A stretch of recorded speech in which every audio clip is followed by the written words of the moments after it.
Hello West Ham fans, I'm just going to give you my quick match reaction of West Ham 2, Newport 0. I did go to the game today. Unfortunately my interview, there was a corruption with the audio, so unfortunately my interview won't be going out with Dan and Scott. So I'm just going to give a quick little match reaction whilst I'm stopped off here in the middle of nowhere.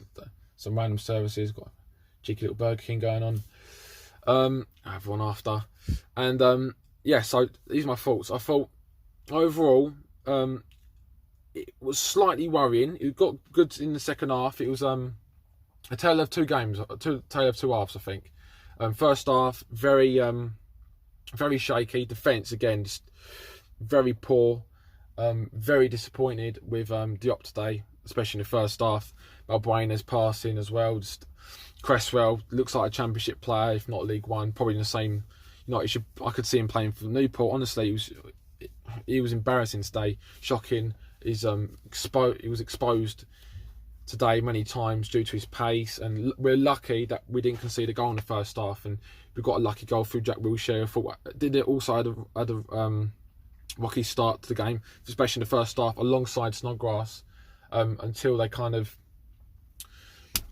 improved in the second half, where our confidence just picked up as soon as we scored the first goal, which is good. But we shouldn't be letting that happen, because they could easily have been beating us 3-0 if they were just more clinical with their chances and were more decisive maybe in the final third. And Roberto made a good save as well. I thought it was quite a good save for him to get down that quick and shut his leg. So I'm glad that happened. Major injury problem there with Antonio. I'm absolutely gutted that he's out. He's been the reason why we've done all right in the last few games. Is the reason why we beat Watford. Great impact sub to come on at half time, from great substitution for Pellegrini. Massive impact as well on Brighton second half. He's the reason why really we've got 4 points from the last two games, and for him to be out now, it's a major problem, because there's no one to look to now. I think, let's bring him on, he can change the game.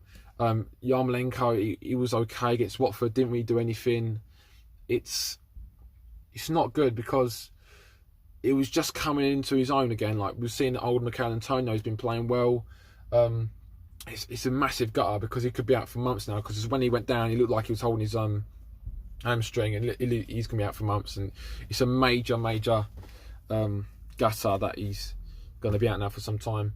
Thought Felipe Anderson did very well today though, for him to come on and take Antonio's place. He was probably my man of the match. I thought it was very good, controlled the game like he should do. I mean, being a player he is, but he did, yeah. And it's kind of good to see that he's been performing well in the last two games, like Newport and Watford, because before that I was slightly worried, like City and Brighton, just taking his time, just playing shit. And it's good to see that he's actually performing the last two games, and hopefully he can pick up as the season goes on and be the major asset that he is, and I know he can be.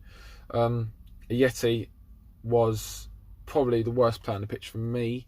I mean, other players didn't have good patches, but there were players in the team which didn't have good patches, but then they picked themselves up. Yeti, for the entire game, was just non-existent. His position is just absolutely shocking. I've just never seen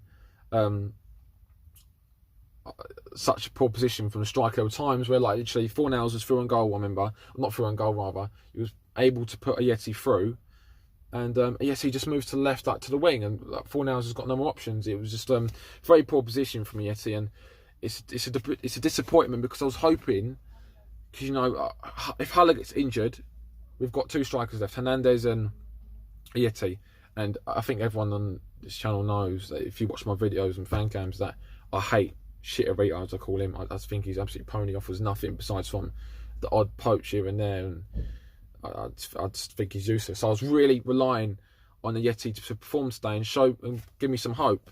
Unfortunately, I didn't see that.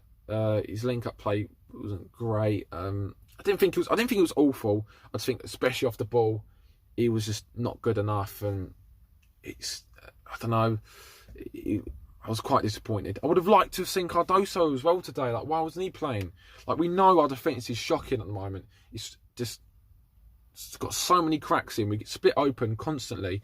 And it was our chance for us to experiment. I mean, this game, because honestly, look, doesn't matter what defender we're going to put in our team, our defence is going to be shit anyway. So it's important, I think, we tried a different defender out today. Either Reed, I don't think Reed's fit, but Cardoso, it was a perfect game for him, and we didn't try him out, and it'd been interesting because he's got so much potential. It'd been interesting to actually try him.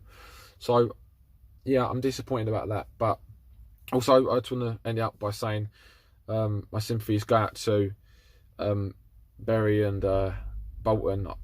I can't imagine what they're going through. You know, like, to maybe lose their club that they love. Like, if that happened to West Ham, I don't know what I'd do. I'd probably support, I don't know, Dagenham Redbridge, but I wouldn't even want to think about it. It's just a horrible thing. I've heard some reports though that Berry might still have some hope and Bolton still have some hope, but it's not looking good.